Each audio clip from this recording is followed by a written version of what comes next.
হচ্ছে রামিসা নামক একটা ছোট্ট মেয়ে, ৭ বছরের মেয়ে, যাকে নির্মমভাবে হত্যা করা হলো।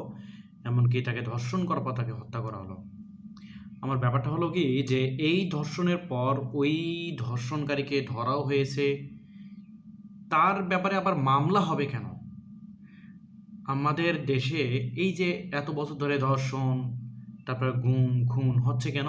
কারণ হলো কি, একটা খুনের প্রমাণ, প্রকাশ্য প্রমাণ, জলজন্ত প্রমাণ থাকার পরেও মামলা হয়, বিচার হয়।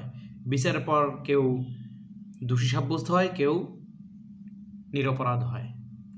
তো এই যে বিচার ব্যবস্থা, আমার কথাটা, এই বিচার ব্যবস্থার দরকারটা কি?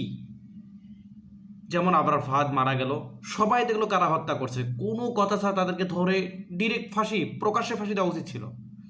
তাদের বিরুদ্ধে আবার মামলা হলো, সাক্ষী প্রমাণ, বিচার হলো, হওয়ার পরে কেউ নির্দোষ, কেউ আবার অপরাধী। তো এই যে রামিসা নামক যে মেয়েটা খুন হয়েছে, এই মেয়েটার খুনিকে ধরাও হয়েছে, এই আর কোনো বিচারের দরকার আছে? আমার একটা প্রশ্ন এই লয়ারদের কাছে, যে আপনাদের কি টাকা পয়সার এতটাই অভাব? না খেয়ে থাকেন তাও লাভ আছে। আপনি জানেন যে এই বাচ্চাটাকে খুন করাইছে ধর্ষণ করার পর, তারপর তার পক্ষে আবার কেন লড়বেন?